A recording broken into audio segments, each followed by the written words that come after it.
श्रीगुरुभ्यो नमः। हरिः ओम्।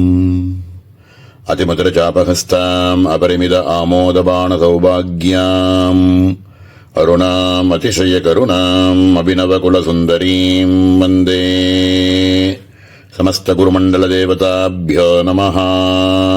ह्रींकारपीठिका। अत्र पीठशब्दः आधारलक्षकः। वाच्यार्थो हि वाचकशब्दस्य सत्ताप्रदत्वेन आधारो भवति। मन्त्रदेवतयोः अभेदेऽपि अर्थनिष्ठमहिं न तत् वाचकपदे अदृश्यमानत्वात् कल्पितभेदं सम्पाद्येदम् उच्यते। ह्रींकारस्य पीठिका वृत्तिस्थानं शक्त्या गोचरतया विषयीभूत इत्यर्थः। ओम ह्रींकार पीठिकायै नमः। ह्रींकार பீட்டிகாங்கிற அற்புதமான நாம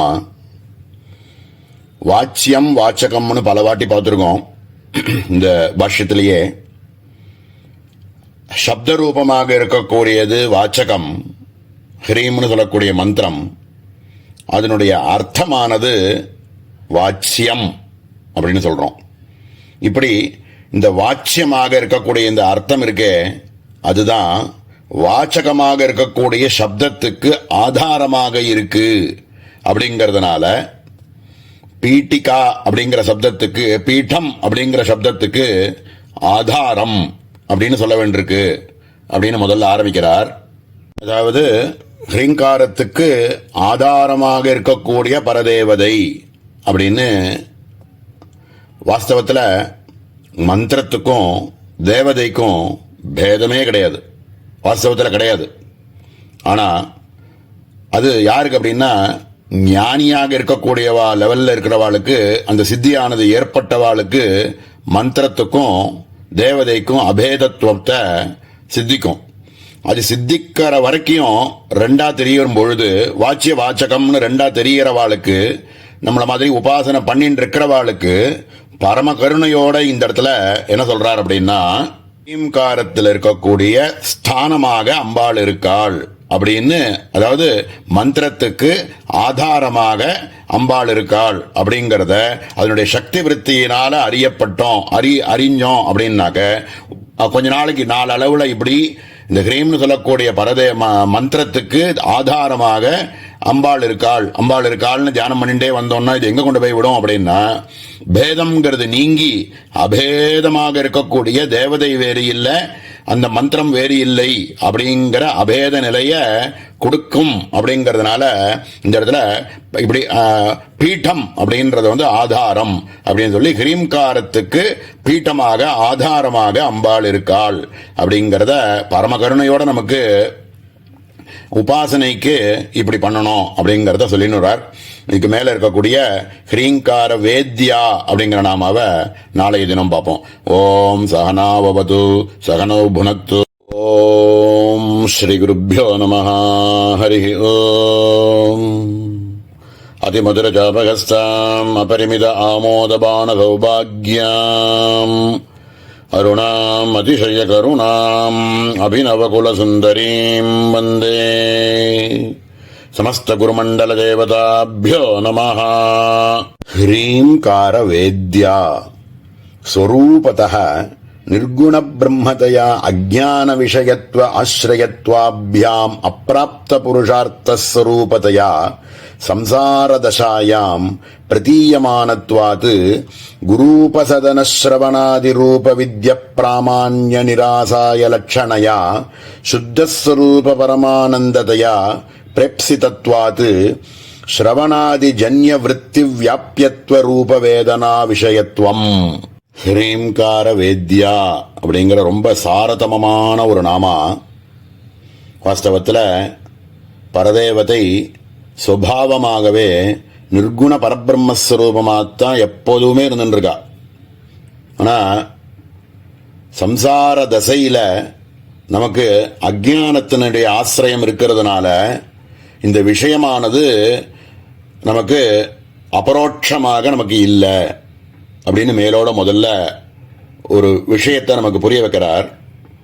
ஏன் அப்படின்னு கேட்டா, ஞானியினுடைய அனுபவத்துல அபரோட்ச அனுபூதியிலேயே இருந்துருக்காலே தவிர இந்த வியாபகாரிகமா இருக்கக்கூடிய இந்த பிரபஞ்சத்தினுடைய ஒரு தோற்றம் அவளுக்கு வரதே இல்லை. இப்படி ஞானி அப்படின்னு பார்த்தோம்னா நம்ம எப்படி இது மாதிரி ஒரு அபரோட்ச அனுபூதியானது இருக்கு அப்படின்னு தெரிஞ்சுக்கிறதுக்கே ஒரு சில ஞானியனுடைய ஒரு திருஷ்டாந்தங்களை பார்த்தா தான் நமக்கு புரியும்.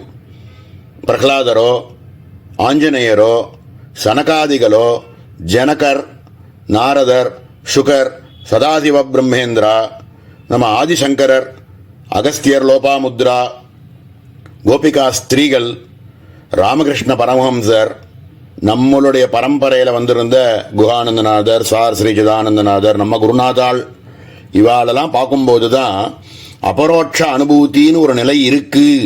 பிரபஞ்ச தோற்றமானது கொஞ்சம் கூட அவளுக்கு இல்லை. மகாபரிவா மாதிரி இருக்கிறவாள்லாம் அவங்க இருந்து காமிச்சிருக்கா.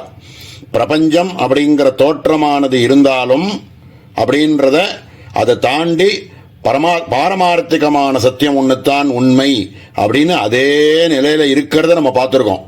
ஆனா நம்மளை போல இருக்கக்கூடியவாளுக்கு சம்சார தசையில அஜானத்தினுடைய ஆசிரியமானது விஷயமாக இருக்கிறதுனால அபரோட்சமாக இருக்கக்கூடிய அனுபூதி அப்படி நமக்கு கிடைக்க மாட்டேங்கிறது இல்ல.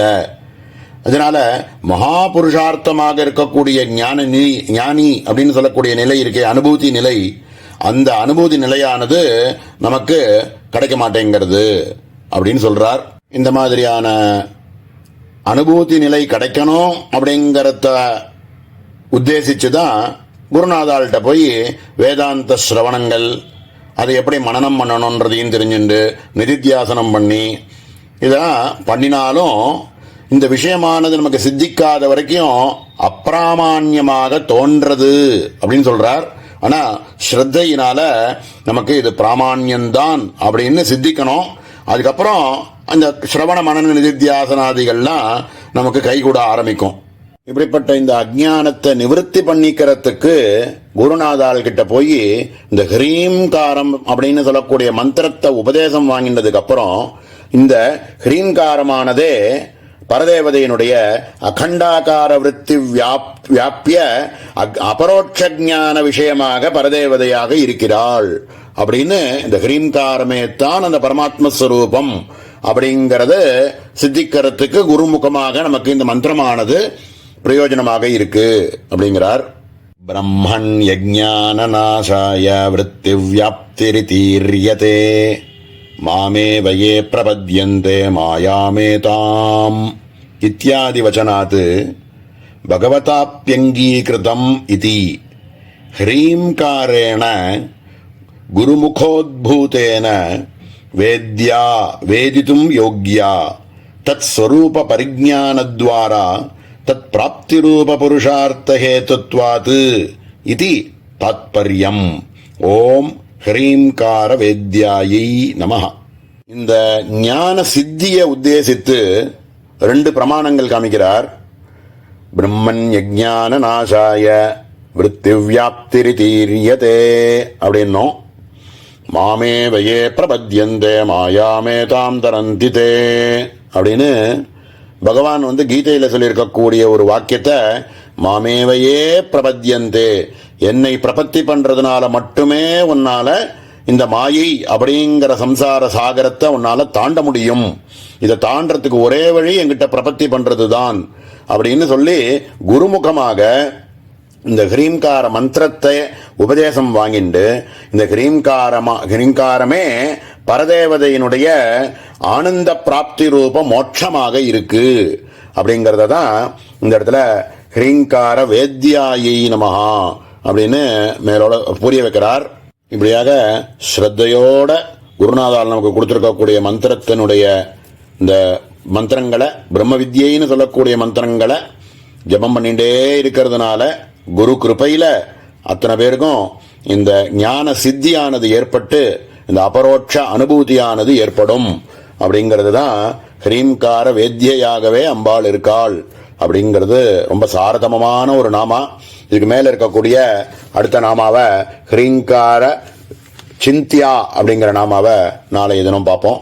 ஓம் சகனாவது சகனோ புனக்து சகவீர்யங்கரவாவஹை தேஜஸ்வினாவதீதமஸ்து மா வித்விஷாவஹை. ஓம் சாந்தி சாந்தி சாந்தி. ஓம் ஸ்ரீ குருப்யோ நமஹ. ஹரி ஓம்.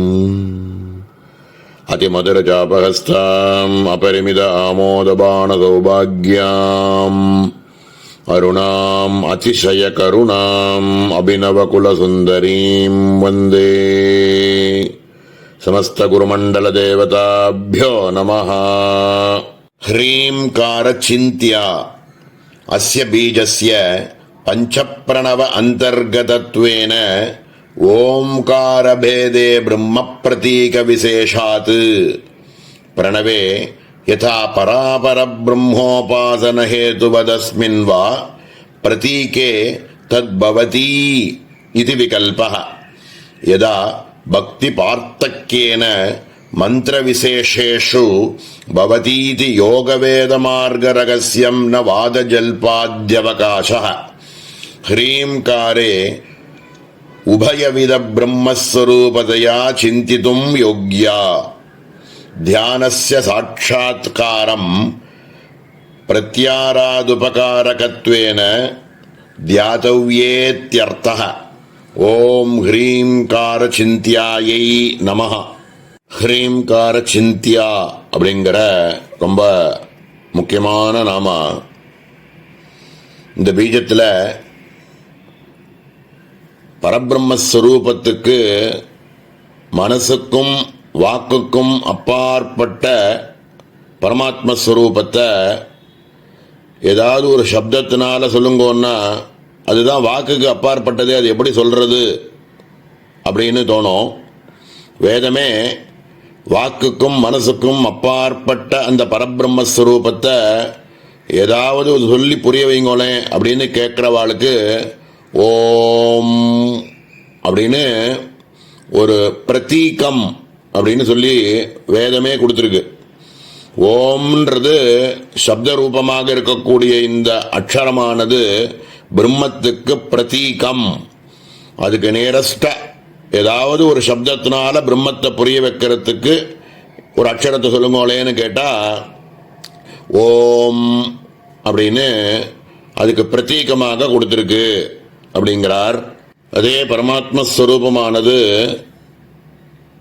கருணையோட ஜீவர்கள்லாம் கரையேறணுங்கிற ஒரே ஒரு சங்கல்பத்தினால விமர்சமாகும் பொழுது மூணாகவும் அஞ்சாகவும் விமர்சிக்கிறது அப்படின்னு பார்க்குறோம்.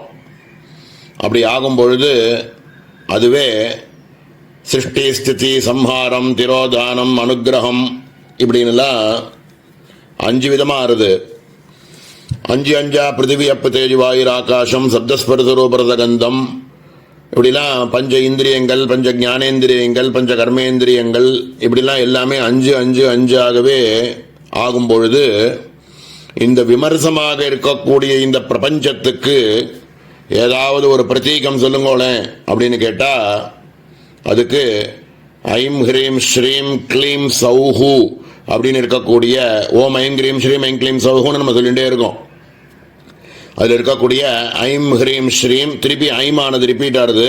அது ரெண்டுத்தையும் சேர்த்து ஒரே ஐமா ஆக்கிட்டோம் அப்படின்னா ஐம் ஹ்ரீம் ஸ்ரீம் க்ளீம் சௌஹு அப்படின்னு இருக்கக்கூடிய பஞ்சப்பிரணவம்னு சொல்லுவா. இந்த பஞ்ச பிரணவங்களையும் சேர்த்து ஒரே விமர்ச பிரணவமாக சொல்லுங்கோ அப்படின்னு கேட்டா அதுக்கு ஹ்ரீம்னு இருக்கக்கூடிய ஒரே பீஜாட்சரத்தை சொல்ற வழக்கம் உண்டு சம்பிரதாயத்தில். இப்படியாக அகார உகார மகார அனுஸ்வாரம் நாதம் அப்படின்னு இருக்கக்கூடிய பிரணவத்தை நிர்குண பரஸ்வரூப பிரதீகம் அப்படின்னும், ஹ்ரீம்னு இருக்கக்கூடிய இஹ் இரு ஈ அனுஸ்வாரத்தோடு இருக்கக்கூடிய ஹிருலேகைய சகுன அபரஸ்வரூப பிரதீகம் அப்படின்னு சாஸ்திரங்கள்லாம் கொடுக்கிறது. இது யோக வேத மார்க்க ரகசியம் அப்படிங்கிறார் சங்கர பகவத்பாதால். இந்த யோக வேத மார்க்க ரகசியமாக இருக்கக்கூடிய ஓம்னு சொல்லக்கூடிய பிரணவத்தையோ விமர்ச பிரணவமாக இருக்கக்கூடிய ஹ்ரீம்காரத்தையோ, இது ஒண்ணுதான் இந்த மார்க்கத்துல நம்ம கரையேறத்துக்கான இருக்கக்கூடிய ஒரே ஒரு உபாயம். இது சிந்தித்தும் யோக்கியா. இது இதை ஒண்ணுத்த சிந்தனை பண்றதுனாலேயே பிரம்மஸ்வரூபத்தையா சிந்தித்தும் யோக்கியா. ஹ்ரீம்காரே உபயவித பிரம்மஸ்வரூபத்தையா சிந்தித்தும் யோக்கியா அப்படின்னு ஓம்காரத்தையோ ஹ்ரீம்காரத்தையோ யார் ஒருவன் உபாசிக்கிறானோ, இந்த ஒரே அக்ஷரம் ஒண்ணுதான் யோக்கியதையாக இருக்கு. பிரம்மஸ்வரூபத்தை அறிஞ்சுக்கிறதுக்கு, ஞானத்தை அடையறதுக்கு இது ஒண்ணுதான் யோக்கியதையான ஒரு அக்ஷரம் அப்படின்னு பிரதீகம் அப்படின்னு எடுத்து காமிக்கிறார். இந்த ஓம்காரத்தையோ ஹ்ரீம்காரத்தையோ உபாசிக்கிறதுனால ஞானம் ஏற்படும் அப்படிங்கிறதுல எந்த ஒரு மார்க்கத்தில் இருக்கிறவாளுக்கும் விவாதமே இல்லை, எல்லாராலையும் ஒத்துக்கப்பட்டது.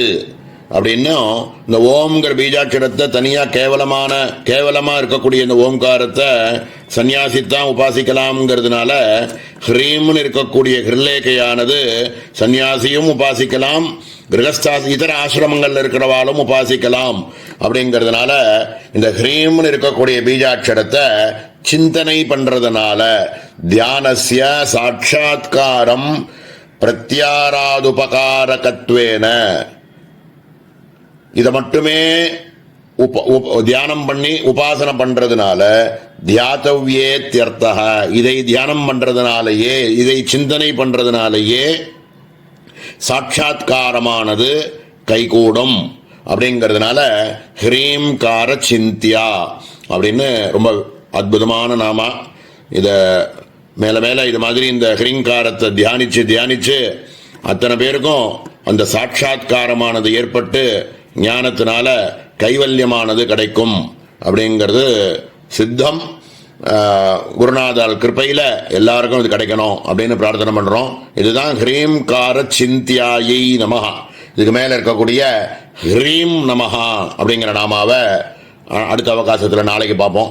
ஓம் சகனாவது சகனோ புனக்து சகவீர்யங்கரவாவஹை தேஜஸ்வினாவதீதமஸ்து மா வித்விஷாவஹை.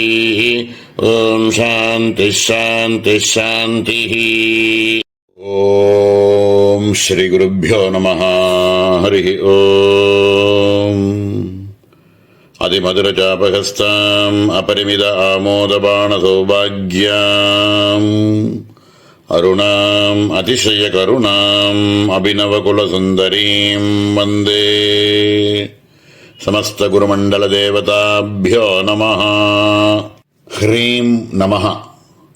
ஹ்ரிஞ்ச் ஹரணே இது தாது பாட்டாத் சமஸ்த வித்ய ஐஸ்வர்ய பிரதானாதி சக்தி ஆரோப அதிஷ்டானத்வே சதி அபவாத அவசேஷித பரமானந்த ரூபமுக்தி இத்யர்த்தः. ஓம் ஹ்ரீம் நமः. ஹ்ரீம் நமः அப்படின்னு அற்புதமான நாமா. ஹ்ரிஞ்ச் ஹரணே அப்படிங்கிற தாத்துவனால ஹ்ரிஞ்ச் ஹரணே டு டேக் அவே அப்படின்னு சொல்லுவா. ஹ்ரிஞ்ச் ஹரணேங்கிற தாத்துவனால நித்திய திருப்த வஸ்துவாகவும் சர்வஜ்ஞ வஸ்துவாகவும் இருக்கக்கூடிய பரமாத்ம வஸ்து சத்தியம் ஞானம் அனந்தம் பிரம்ம அப்படின்னு சத்தியம் ஞானம் அனந்தம் இப்படிங்கிற லட்சணங்களோடு இருக்கக்கூடிய பரமாத்ம வஸ்துவுக்கு மேல வித்யா சக்தி ஐஸ்வர்ய சக்தி அப்படின்னு இருக்கக்கூடியவைகள் எல்லாத்தையும் ஆரோபிச்சு இருக்கு. ஜீவர்களா இருக்கக்கூடியவாளுக்கெல்லாம் எனக்கு இந்த வித்யை வேணும், எனக்கு இந்த ஐஸ்வர்யம் வேணும் அப்படின்னு ஆசைப்பட்டு அந்த சக்தியினால ஆரோபிக்கப்பட்டு இருக்கு. அப்படி ஆரோபிச்சு இருக்கக்கூடிய இந்த சக்திகளை அபவாதம் அப்படின்னு அவைகளை விளக்கக்கூடியதாக இருக்கக்கூடியது இந்த தாத்துவனால சொல்லப்படுறது. ஹ்ரிஞ்ச் ஹரணே அப்படிங்கிற தாத்துவனால அதை விளக்கப்படுறது. அதை விளக்கினா என்ன இருக்கும் அப்படின்னா அகண்ட வஸ்துவா இருக்கக்கூடிய பரமாத்மா வஸ்து ஒன்றுத்தான் இருக்கும். அப்போ இந்த ஹ்ரிஞ்ச் ஹரணேன்னு சொல்லக்கூடிய தாத்துவனால அபவாதமாக இருக்கக்கூடிய வித்யா ஐஸ்வர்யம் இப்படின்னுலாம் இருக்கக்கூடிய ஆரோபிச்சிருக்கக்கூடிய சக்தியை விளக்கினா பாக்கி மிஞ்சி இருக்கக்கூடிய ஆத்மவஸ்து அப்படின்னு இந்த பரம ஆனந்த வஸ்துவாக இருக்கக்கூடிய முக்தி ரூபமாக இருக்கக்கூடியது அப்படிங்கிறத ஹ்ரீம் நமஹா அப்படின்ற நாமாவனால ஸ்தாபனம் பண்றார். மேல ஹ்ரீம் ஷரீரினி அப்படிங்கிற நாமாவையும் சேர்த்து பார்த்துடலாம்னு தோன்றது. ஹ்ரீம் ஷரீரினி மூல மந்திராத்மிகேதி யாவத்து ஹ்ரீமேவ ஷரீரம் மூர்த்திஹி அஸ்யா அஸ்தி இது ஹ்ரீம் ஷரீரினி அப்படிங்கிறார். அதாவது ஹ்ரீம்னு சொல்லக்கூடிய மூலமந்திரத்தையே ஷரீரமாக இருக்கக்கூடியவள், தன்னுடைய ஷரீரமாகவே ஹ்ரீம் என்ற அக்ஷரமாகவே அம்பாள் ஷரீரமாகவே இருந்துருக்கக்கூடியவள் அப்படிங்கிறத ஹ்ரீம் ஷரீரிண்யை நமஹா அப்படின்னு அற்புதமாக சொல்றார். இதோட 5வது அக்ஷரமாக இருக்கக்கூடிய ஹிர்லேகா அப்படின்னு சொல்லக்கூடிய பீஜாட்சரத்தினுடைய 20 நாமாக்களும் பூர்த்தியாச்சு. இதோட முதல் கூட்டம் அப்படின்னு சொல்லக்கூடிய வாக்பவ கூட்டத்தினுடைய 5 அக்ஷரங்கள் எல்லாம் பூர்த்தியாகி 100 நாமா பூர்த்தியாயிருக்கு. இதுக்கு மேலே இருக்கக்கூடிய 2வது கூட்டமாக இருக்கக்கூடிய காமராஜ கூட்டத்தினுடைய முதல் அக்ஷரமாக இருக்கக்கூடிய ஹகார ரூபாயை நமஹா அப்படிங்கிற நாமாவை மேலே நாளைய தினம் பார்ப்போம். ஓம் சகனா பவது சகனௌ புனக்து சக வீர்யங்கரவாவஹை தேஜஸ்வினாவதீதமஸ்து மா வித்விஷாவஹை. ஓம் சாந்தி சாந்தி சாந்தி.